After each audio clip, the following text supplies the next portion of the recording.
Good evening, my lovelies, and welcome. I'm Lady Creepypasta.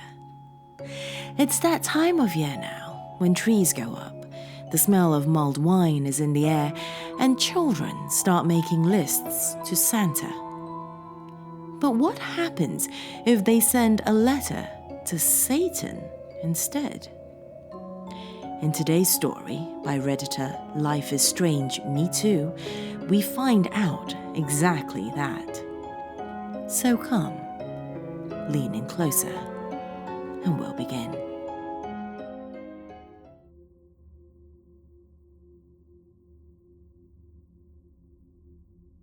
It never ceases to amaze me how much trouble kids can get up to in the milliseconds a day you're not watching them like a hawk. One time, I took a phone call in the other room for 2 minutes and came back to find my 3-year-old daughter had somehow stripped naked, opened the door, and used the front lawn sprinklers to take a shower. Kids, right? Still, I don't know what I'd do without her. She just started kindergarten in the fall, and the days feel strangely quiet without her screaming. But just when my life was beginning to get peaceful, she managed to get up to trouble again. And this time, the solution isn't as simple as keeping the sprinklers off. If I leave them on, she always seems to find a way out to the front yard. No, this problem is serious. It all started with Ms. Frazzle. Miss Frazzle is the kind of woman who starts wearing Christmas sweaters with cat hair all over them at the beginning of November. And she decided that since her favorite holiday was merely a month and change away, she was going to have the students write letters to Santa Claus. Ordinarily, that would be fine, but as Miss Frazzle's teaching abilities don't quite match her enthusiasm for cats and candy cane-flavored liquor, the students' letters got sent out with some spelling errors. As far as I can tell, though, my daughter is the only one who sent her letter out to Satan instead of Santa. Ordinarily, that wouldn't be a problem.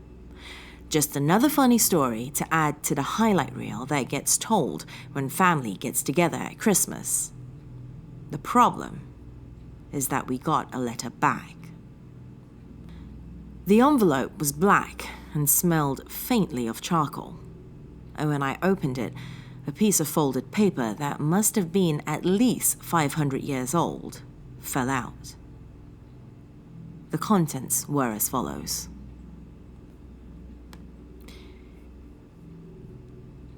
Dear Sarah, thank you so much for your letter.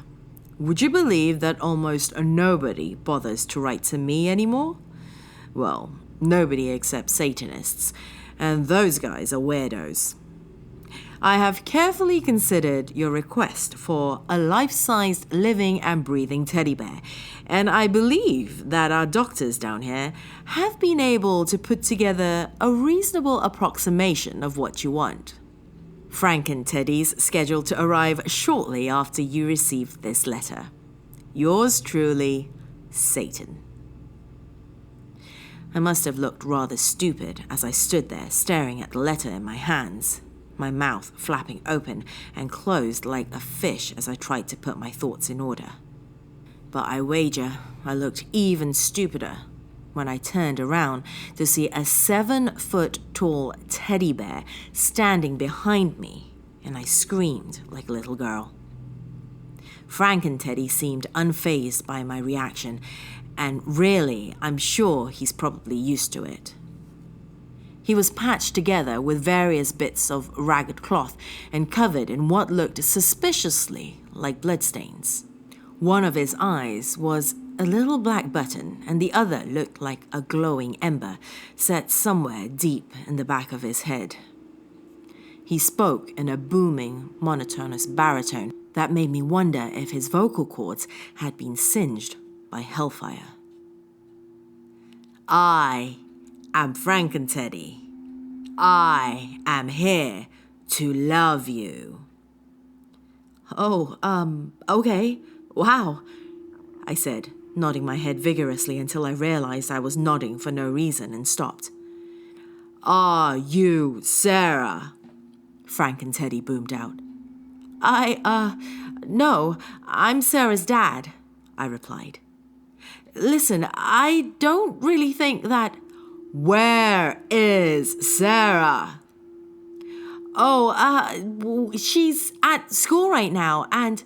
Then I will go to school so that I may love her. Wait a second. School is over now, and she'll be home any moment. But you can't... Then I shall wait here, Teddy replied. Do you have any souls of the damned? He said. I need souls of the damned to sustain myself. No, I'm afraid we don't. Cheetos are also fine. Oh, well, we do have those.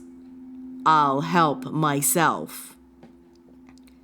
I looked back down at the letter as Frank and Teddy wandered into my kitchen, and I saw that there was a customer service number written on the back.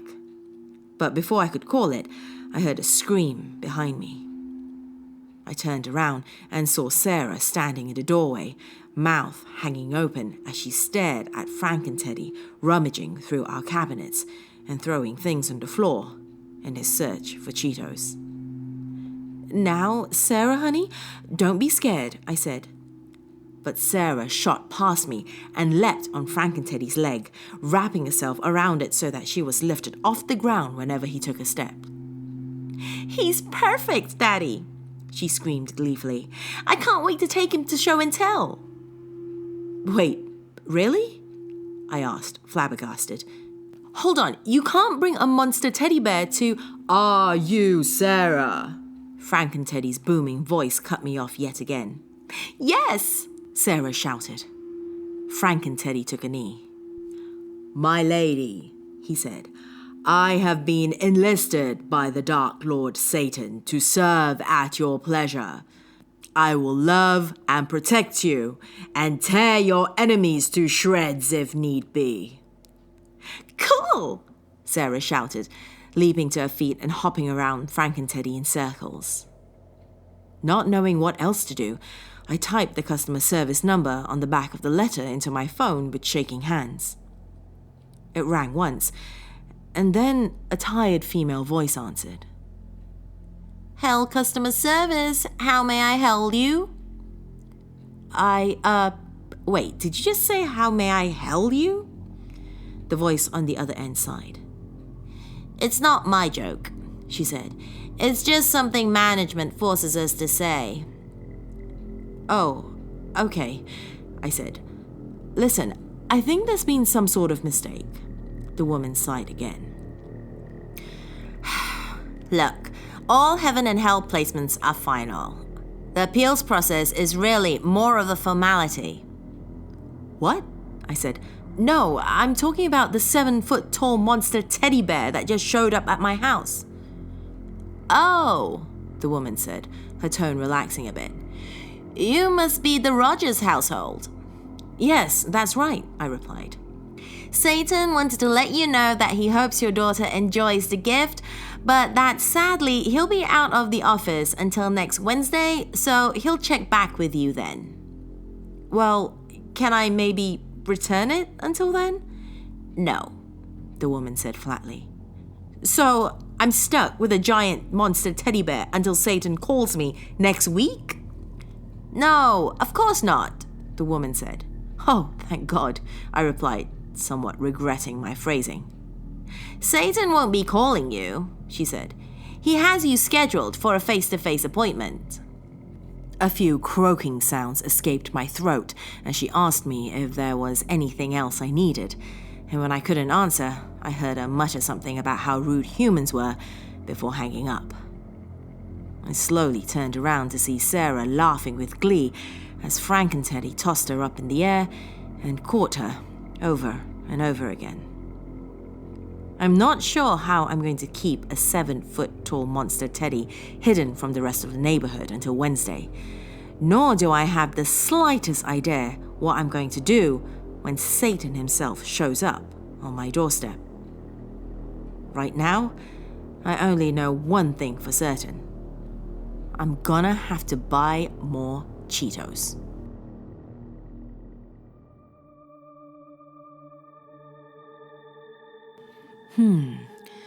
I wonder how that face-to-face is going to go.